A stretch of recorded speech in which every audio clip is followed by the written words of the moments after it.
আমাৰ দাৰগুচি পাহাৰে যিটো বৰহাটা ট্ৰাৰ্ণিং আছে ট্ৰাৰ্ণিংটোৰ কাষত এডাল বগৰী গছ আছে তাত কেতিয়াবা থাকেই বেছি বগৰী গছডালত মই থাকোঁ মই নহয় মোৰ লগো থাকে তাত যিমান গ'লে এক্সিডেণ্ট হয় কিবা হয় এইগিলা আমিয়ে লৈ যাওঁ। নমস্কাৰ দৰ্শক বন্ধুসকল, আপোনালোকে চাই আছে ৰহস্যময় অসম। আমি বিভিন্ন সময়ত আপোনালোকৰ ওচৰত কিছুমান হৰৰ ষ্টৰী লৈ আহি আছোঁ আৰু বিভিন্নজনে আহি আমাৰ ওচৰত তেওঁলোকৰ লগত ঘটা বা তেওঁলোকে শুনা বিভিন্ন ধৰণৰ হৰৰ ষ্টৰী আমাক শ্বেয়াৰ কৰে। আজি মোৰ লগত আছে দাৰকুছিৰ ৰিংকু আৰু তেওঁ আমাক তেওঁলোক হোৱা কিছুমান ঘটনা শ্বেয়াৰ কৰিব আৰু তেওঁ কোৱা মতে তেওঁ সেই ঘটনাত জড়িত আছিল, যদিও তেওঁলোক হোৱা নাই মানে তেওঁ জড়িত আছিল সেইটো আমাক শ্বেয়াৰ কৰিব। ৰিংকু, কেনেকুৱা ঘটনা আছিল তোমাৰ লগত? মোৰ লগত হোৱা নাই, মই নিজে আছোঁ বা দেখিছোঁ হয়, বা লগত জড়িত। কথাটো হ'ল আমাৰ ঘৰৰ কাষৰে মোৰ ভতিজা হয়। তেওঁ মানে ৰঙিয়া কলেজত আহে, সদায় আহে, সিদিনাও আহিছিল। আপোনাৰ ৰঙিয়া যিটো হাৱেৰ চকত আপোনাৰ কবৰস্থান আছে, কবৰস্থানৰ কাষেদি খোজকাঢ়ি আহি থাকোঁতে তেখেতৰ গাত বোলে মানে খচা গৈছে। কি হয় গাত খচা গৈছে? ভূতৰ গাত। মানে যেতিয়া কলেজত পঢ়া মানে কলেজত আহি থাকোঁতে আৰু চাইডে ড্ৰেইনৰ কাষেদি আহিছিল, ভূতটো তাতে মানে বহি পেলাই মানুহ চাই আছে আৰু মানুহ চাই থাকোঁতে মানে সেইখিনিতে খচা গৈছে আৰু তাৰ গাত লাগিছে। গাত লাগিলে কলেজত গ'ল, কলেজ ছুটি হোৱাৰ পিছত টেম্পুতকৈ গৈছে, মানে ভূতটোত তাৰ গাত লাগি গৈছে আৰু লাগি যায় মানে তাৰ প্ৰথমে জ্বৰ উঠিলাক, জ্বৰ উঠাৰ পিছত ঘৰত যায় মানে পিল চিল খালাক, কিবা খালাক, ঘুমাই থাকিল, দিনটো ভালে থাকিল আৰু ৰাতি 9টামান বজাত মানে ডাঙৰকৈ চিঞৰ মাৰি উঠিলে। চবেই মানে কি হ'ল বুলি হেৰি হ'ল, যিহেতু আমাৰো ঘৰৰ ওচৰতে আমিও গ'লোঁ, দেখিলোঁ, চালোঁ। সি মানে কিছুমান নক'ব লগা কথা কৈ আছে বা হেৰি কৰি আছে, আচৰণবিলাক মানে সলনি হৈ গৈছে, সলনি হৈ গৈছে আৰু তাৰপিছত আপোনাৰ চবেই হেৰি কৰিলাক, হেৰি কৈছে কি মানে কিবা কাৰণে বকি আছে আৰু মই যাম, মই নাটক, মোক ওলাই দি, মোক যাবা দি, এনেকুৱা আৰু তাৰপিছত আমি ওচৰৰে ওজা চোজা আনি হেৰি কৰিলোঁ। অনাৰ পিছত প্ৰথমবাৰ গ'ল, নেক্সটবাৰ আৰু ধৰিছে তাক। প্ৰথমবাৰ যেতিয়া ওজা আহিল আহি কিনে খেদিলে সেইবাৰতে ভূতটো গুচি গ'ল, মানে গাৰ পৰা এৰি দিলে, কিন্তু তাক হেৰি কৰি যোৱা নাই আৰু নেক্সট আৰু এসপ্তাহমানৰ পিছত আৰু একবাৰ ধৰিলা। ধৰাৰ পিছত সেইবাৰ মানে ওচৰৰে আমাৰ মুছলমান গাঁও এখন আছে, তাৰ পৰা আপোনাৰ মছজিদত যে থাকে এইটো ইমাম বুলি কয়, তেখেত আহিল, আহি জাৰা ফুকা কৰিলে, তাক বান্ধি ল'লে, লৈ বহুত চেষ্টা কৰিলে আৰু চেষ্টা কৰাৰ পিছত তেখেতে নাযায়। আমি মোটামুটি 6জন-7জন মানুহে তাক ধৰি বিচনাত মানে বগৰাই লৈ পেলাই ধৰি আছোঁ। ভতিজাক ইমানখিনি মানুহ লগা হৈছে আৰু ইমান শক্তি, তেওঁ বোলে আমাক মানে ঠেলাই লৈ যায় মাজে মাজে। তাৰপিছত ইমামে তাক পানী জাৰি কিবা জাৰি খুৱাই বান্ধি ৰাখিলে আৰু তাৰপিছত আমি তাক কিছুমান কথা সুধিলোঁ, ক'ৰ পৰা গৈছে, মানে কিয় গৈছে।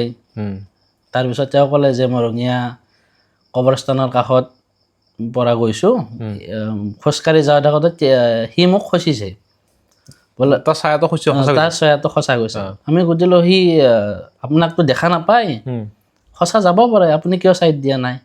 বোলে মই মোৰ জেগাত বহি আছোঁ, সি মোক কিয় খচিব বোলে। তাৰপিছত সুধিলোঁ নাম কি? নামটো ক'লে ৰফিক। বোলে ঘৰ ক'ত? বোলে মোৰ তাতে হাউচ চকতে ঘৰ। তোৰ কেনেকৈ মৃত্যু হ'ল? আমি সুধিলোঁ, মোক দামপাৰে সৰু থাকোঁতে তাৰমানে দামপাৰে খুন্দিয়াই মোক মাৰিছে, দামপাৰখন কিয় ধৰা নাই? নাই, দামপাৰখন ধৰিব নোৱাৰিলোঁ।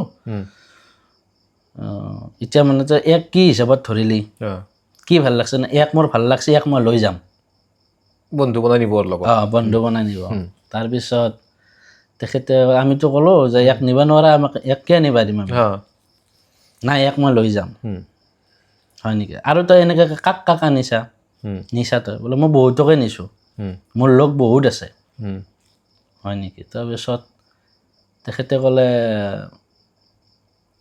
ক'ত ক'ত গেলি গৈছা আমি সুধিলোঁ আৰু ক'ত ক'ত কি কাম কৰিছে বা কেনেকুৱা হেৰি কৰিছে তেওঁ কৈছে আমাৰ দাৰকুচি পাহাৰে যিটো বৰঘাটা টাৰ্ণিং আছে টাৰ্ণিংটোৰ কাষত এডাল বগৰী গছ আছে তাত কেতিয়াবা থাকেই কৈছে বগৰী গছডালত মই থাকোঁ মই নহয় মোৰ লগো থাকে তাত যিমান কিনে এক্সিডেণ্ট হয় কিবা হয় এইগিলা আমিয়ে লৈ যাওঁ নাই সেইটোতো বৰঘাটা যিটো টাৰ্ণিং আছে সেই টাৰ্ণিংটোত প্ৰায় শুনা যায় বিভিন্ন ধৰণৰ এক্সিডেণ্টৰ কথা ডাম্পাৰৰ হওক বা বিভিন্ন ধৰণৰ এক্সিডেণ্ট যে আছে সেই টাৰ্ণিংটোতে বহুতখিনি হয় নাই সেইবিলাক মানে এক্সিডেণ্ট মানে সিহঁতে কৰে আৰু সিহঁতে কৰি পেলাই সিহঁতৰ লগ বনাই লৈ যায় এইফালে আপোনাৰ টিহু পাঠশালাক গ'লে সি গৈ পোৱা বুলি কৈছে তাৰ এৰিয়া আৰু তাৰ এৰিয়া ইফালে ভূটানৰ কাষত গ'লে কৈছে কুমৰিকেইটাতো এক্সিডেণ্ট হৈ থাকে সিহঁতে কৰে বুলি কৈছে তাৰপিছত আমি তাক সুধিলোঁ কিবা কানি ক'লে সি মুঠে এৰি নিদিয়ে তাক লগত নিবই আৰু তাৰপিছত এইটো কি বুলি কয় আপোনাৰ লেট্ৰিঙত কিবা যে এইটো নামটো পাহৰি গ'লোঁ ৰ'ব মানে এই যি ছুইচাইড কৰে এক্সিডেণ্ট হয় সেনেকুৱা গেছবিলাক খবিজ মানে তই খবিজ মানে হেৰি ক'লে আৰু এই যে মছজিদৰ তই খবিজ তই বৰ বেয়া বস্তু লেতেৰা জেগাত থাকা সি মাতা নাই না মই ইয়াক নিমেই আমি বহুত চেষ্টা কৰিলোঁ মোটামুটি 9টা বজাৰ পৰা ৰাতি 12টা বাজি গ'ল তেওঁ মানে এৰি নিদিয়ে যুদ্ধ পুৰা চলি আছে আমি ধৰি ৰাখিও মানে মানুহ ভাগৰি গৈছোঁ আৰু তাৰপিছত অলপ জাৰা ফুকা কৰিলে কিবা কৰিলে নাই এই হেৰিজনে আপোনাৰ ইমামজনে তেখেতক মানে পানী জাৰি পেলাই খুৱাই দিছিল খুৱাই দিয়াত তাক যাবা দিয়া হ'ল যাব কিন্তু চিন্দি নাযায় আৰু মানে কি গুচি নাযায় ইয়াক গেলি নাহে আৰু ৰঙিয়াক গেলি নাহে তাতেই থাকিব তাক জাগা দিয়া হ'ল প্ৰথমতে মন্দিৰত কৈছে মই মন্দিৰত নাযাওঁ সি কৈছে মই মছজিদত থাকোঁ মই মছজিদৰ লগত যাম মছজিদক গেলি লৈ যাম কৈছে মই মছজিদতো নাযাওঁ বোলে ক'ত যাবি আমাৰ ওচৰত এখন কবৰস্থান আছে তই তাত যাবি যাম কৈছে মই ৰাস্তা চিনি নাপাওঁ সি কৈছে মই তোক থবা যাম ইমামজনে কৈছে মই তোক থবা যাম তই যাবি না বোলে যাম কিন্তু থবা যাব লাগিব মই মছজিদত গেলি যাম তোক কৈ থাকিম ৰাস্তা তই সেই হিচাপে যাই থাকিবি আৰু তোৰ মাজে মাজে যাই তোৰ খবৰ ল'ম আৰু তোৰ যদি কিবা দৰকাৰ হয় মোক আহি মছজিদত মাত দিবি মোৰ নামটো কবি মই তোক গম পাম যে তোক কিবা লাগে মোক কবি আৰু গম পাবি মানে সি যোৱা বুলি আকৌ চিন্দি যোৱা নাই তাৰপিছত সেই হিচাপে গ'ল কিন্তু এই ল'ৰাজনৰ যেতিয়া ধৰিলে আমি কিছুমান সোধাত ক'লে আৰু যে ল'ৰাজনক ঘৰৰ পৰা গালি গালাজ কৰে মাহঁতে দাদিয়াকে তাৰপিছত ক'লো কিয় কৰে গতিকে ল'ৰাজনে আপি এটা ভাল পায় আপিটো ই আনিব আৰু যদি আপিটো আনিব নাপায় ই মানে মৰিব আৰু নাথাকে তেতিয়া তাক লগত লৈ যাব তেতিয়া লগত লৈ যাব এনেকুৱা এটা সুবিধাই আৰু ৰাখি থৈ দিছে আৰু পিছত আমি সুধিলোঁ যে ছোৱালীটোৰ নাম কি ক'ৰ সেইটো কথা নকয় আৰু ছোৱালীটোৰ বিষয়ে নকয় খালি ছোৱালী এটা ভাল পায় আৰু বা ছোৱালীটো যদি আনিব নিদিয়ে ঘৰৰ পৰা পায় মানে এই আৰু হেৰি নকৰে আৰু এতিয়া কেনেকুৱা ল'ৰাজন এতিয়া বৰ্তমান ঠিকে আছে ঘৰৰ মানুহে গালি গালাজ পাৰি আছিল আজিকালি সেইটো বন্ধ কৰিছে আৰু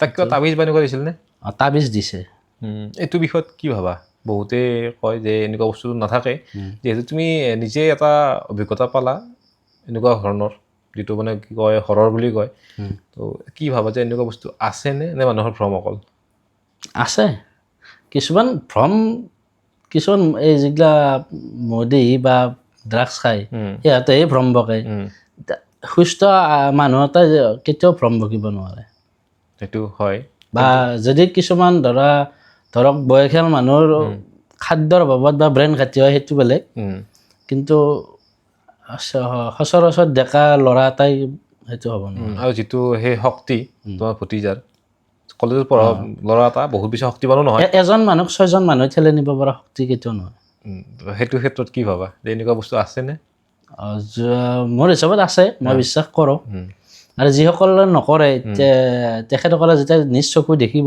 বা নিজে এদিন ভুক্তভোগী হ'ব তেতিয়াহে মানে এইটো বিষয়টো এনেকুৱা যিজনৰ অভিজ্ঞতা হয় তেওঁহে বিশ্বাস কৰে। তাত বাহিৰে তেওঁ এনেকুৱা কিছুমান মানুহ আছে যিয়ে ধৰক মোক কমেণ্টটো বেয়াকৈ লিখে, মই ইমান কমেণ্ট নাচাওঁ তথাপিও দুই এটা চকুত পৰে, সেইটো উপায় নাই, নিজৰ মানে চিন্তাধাৰা।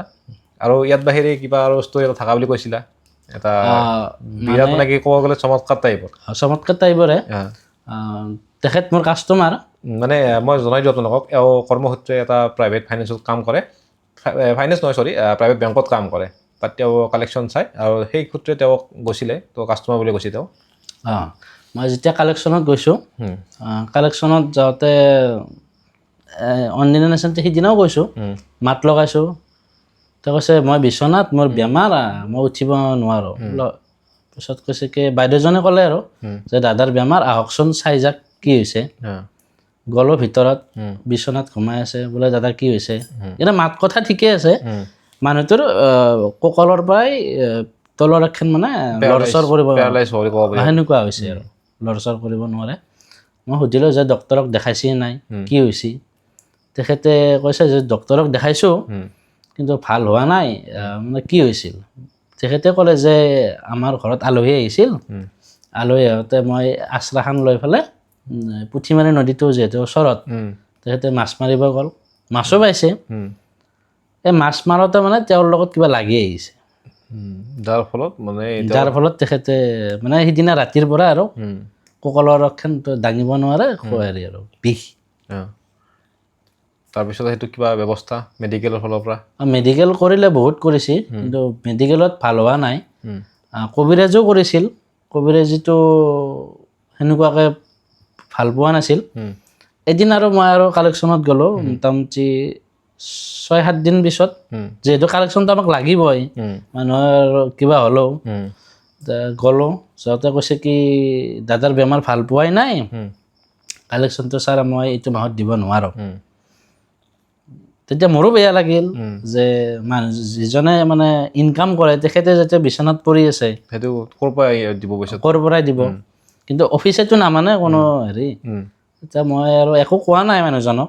যে মই সুধিলোঁ যে ডক্তৰক দেখাইছি নাই, যে ডক্তৰ বহুতোক দেখালোঁ কিন্তু কাম দিয়া নাই। বোলে কবিৰাজী কৰিছিল না নাই, মই সুধিলোঁ। কবিৰাজীও বহুত কৰিলোঁ কিন্তু কবিৰাজীটো ভাল পোৱা নাই। আজি আৰু লৈ যাম ৰ'ব মানুহজনৰ কবিৰাজৰ তাতে, এই বন্দাৰ চক বুলি কয় না কি, বন্দাৰ চক বুলি কয়, তেৰা ওজা এটা আছে, মই লৈ যাম ৰ'ব। তেখেতক গাড়ীত কৰি লৈ গ'ল। তেখেতে মানে নিজ খোজ কাঢ়িব নোৱাৰে, তাকান ধৰি খোজ কাঢ়িব নোৱাৰে আৰু। তাৰপিছত গাড়ীত মানে দাঙি মানুহ, তেখেতক নিব লাগিলে দাঙি নিব লাগিব আৰু, শৌচ পেচাব কৰিব লাগিলেও দাঙি পেলাই মানুহ নিয়ে, লৰচৰ কৰিব নোৱাৰে, লৰচৰ কৰিব নোৱাৰে। লৈ গ'ল, লৈ যাই মেডিকেল কবিৰাজক দেখালে, কবিৰাজে বোলে মানে পিছত মই শুনিছোঁ আৰু সিদিনা যিহেতুকে গুচি আহিলোঁ, পিছত আৰু যেতিয়া গ'লোঁ মানুহজনে পূৰা খোজকাঢ়ি আছে, সুস্থ শৰীৰে আৰু। বোলে যাতে বেমাৰ ভাল পায় না, বেমাৰ মই সিদিনাই ভাল পাইছোঁ বুলি কৈছে। বোলো কি কয়, বোলো কেনেকৈ ভাল পালে, বোলে আমি গ'লোঁ, কবিৰাজজন আছিল, যাত জাৰা ফুকা কৰিলে, কৰাৰ আধা ঘণ্টামান পিছত মোক মানে কবিৰাজজনে ধৰি পেলাই চোতালতে 3 পাকমান ঘূৰাই মানে হেৰি কৰিছে আৰু, নিয়ম নীতি আছিল সেইখিনি কৰিছে, সেইখিনি কৰিছে। তাৰপিছত মানুহজন ভাল পাইছে আৰু। ক'ব গ'লে এইটো সঁচাই চমৎকাৰ। যদি ক'ব গ'লে এনেকুৱা বস্তু এটা য'ত মেডিকেল চায়েন্সেও ঢুকি পোৱা নাছিল, প্ৰথমতে ঢুকি পোৱা নাছিল। এনেকুৱা নহয় যে এইটো অন্ধবিশ্বাস, বস্তুটো তেওঁলোকে পাইছে, যিহেতু অন গ্ৰাউণ্ড পাইছে সেইটো কাৰণে কৈছে। বহুতে ভাবে অন্ধবিশ্বাস হয়, আছে এনেকুৱা ভণ্ড বাবা বহুত থাকে যিসকলে মানে কি এনেকুৱা মানুহক যিকোনো এটা বস্তু দেখাই কেনে মানুহক পইচা পাতি লৈ যায়, সেইটো এটা বেলেগ বিষয়। কিন্তু যদি এনেকুৱা অসুস্থ মানুহ এজনক আধা ঘণ্টা এটাৰ ভিতৰত সুস্থ কৰি দিব পাৰে, সেইটো ক্ষেত্ৰত অলপ পইচা গ'লেও বহুত বেছি ক্ষতি নাই বুলি ভাবোঁ। বাকী আৰু কিবা ষ্টৰি আজি শ্বেয়াৰ কৰিব লগা আছে নেকি? আজি আৰু নাই দিয়ক। এই দুটা খুব ধুনীয়া ষ্টৰি আমাক আজি তেওঁ ক'লে, আৰু ভিডিঅ'টো সম্পূৰ্ণ চোৱাৰ বাবে আপোনালোকক ধন্যবাদ। ভিডিঅ'টো বেছি দীঘলীয়া নকৰোঁ, ইমানটা সমাপ্ত কৰিছোঁ।